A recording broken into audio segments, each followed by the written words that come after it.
A warm welcome to each one of you to our St. Charles English Medium and ICSE schools. చిలకలు repeat. మన పాఠశాల చరిత్ర. Saint Charles పాఠశాలను 1864లో father Aiden బ్రెస్సీ గారు బెల్జియంలో పేద పిల్లల కోసం ప్రారంభించారు. చార్లెస్ బొరోమియో గారు పేదల పట్ల విపరీతమైన ప్రేమ, దయ చూపించేవారు. దానిని అనుసరించి ఏడెన్ బ్రెస్సీ గారు సెయింట్ చార్లెస్ బొరోమియో మార్గదర్శిగా ఉండాలని ఈ సభకు ఆయన పేరు మీద స్థాపించారు. చార్లెస్ బొరోమియో గారు 1538 అక్టోబర్ 2వ తేదీన ఇటలీలోని అరోనాలో జన్మించారు. ఆయన 21 సంవత్సరాలు వయసులోనే కార్డినల్ అయ్యారు. సెప్టెంబర్ 4, 1563లో మిషన్ బిషప్ అయ్యారు. ఆయన 1584 నవంబర్ 3వ తేదీన మరణించారు. నవంబర్ 4వ తేదీన చార్లెస్ బొరోమియో గారి పండుగను జరుపుకుంటున్నాము. సెయింట్ చార్లెస్ ఇంగ్లీష్ మీడియం పాఠశాల 1967లో చిలకలూరుపేట RCM స్కూలు క్యాంపస్ నందు ప్రారంభమైంది. తరువాత ఇప్పుడు ఉన్న పెదనందిపాడు రోడ్డుకు మార్చబడింది.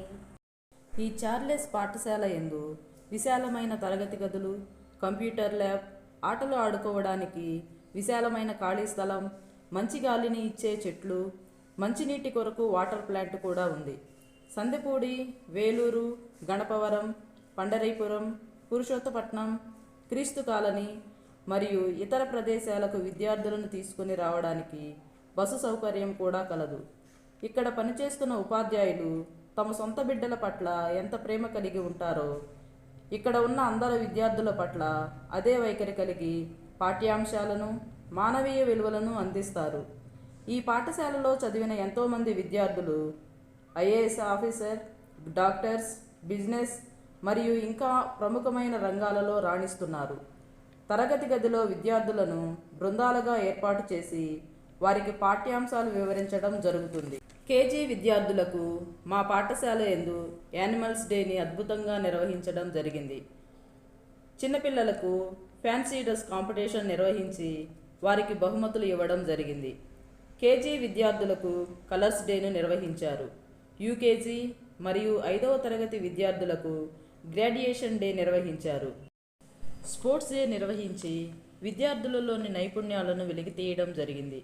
దీనివలన విద్యార్థులంతా కలిసికట్టుగా ఎలా ఉండాలో వారికి తెలిసింది. అన్ని మతాల పండుగలను అందరూ కలిసి ఐకమత్యంగా నిర్వహించడం జరిగింది.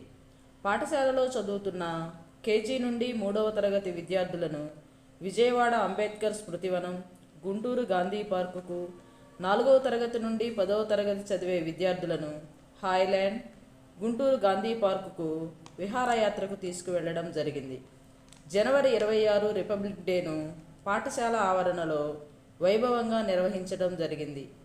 6 నుండి 10వ తరగతి విద్యార్థులకు మానవ అక్రమ రవాణా గురించి, వారిని ఎలా ఇబ్బందులకు గురి చేస్తారో, మానవ అవయవాలతో ఎలా వ్యాపారం జరుగుతుందో అలాంటి వాటి పట్ల జాగ్రత్తగా ఉండాలని విద్యార్థులకు అవగాహన సదస్సు నిర్వహించి విద్యార్థులంతా కలిసి ర్యాలీగా ప్లకార్డ్స్ పట్టుకొని ప్రజలకు కూడా తెలియచేయడం జరిగింది. విద్యార్థుల శారీరక, మానసిక ఆనందం మరియు ఏకాగ్రత కొరకు పాఠశాలలో స్కేటింగ్ తరగతులు నిర్వహిస్తున్నారు. ఏదైనా ఆపద సమయంలో విద్యార్థులు తమని తాము రక్షించుకొనుటకు వీలుగా పాఠశాలలో కరాటే తరగతులు కూడా నిర్వహిస్తున్నారు. విద్యార్థుల యొక్క ఆరోగ్యాన్ని దృష్టిలో పెట్టుకొని వారికి రక్త పరీక్షలు చేయించడం, ఇతర రకాల వ్యాధులు రాకుండా టీకాలు వేయించడం జరిగింది. విద్యార్థులకు చదువు మరియు అన్ని విషయాలలో ఏకాగ్రత సాధించడానికి వీలుగా యోగా తరగతులు నిర్వహించడం జరిగింది. ఇవన్నీ మా పాఠశాలలో జరిగిన చదువుతో పాటు జరిగిన ఇతర కార్యక్రమాలు.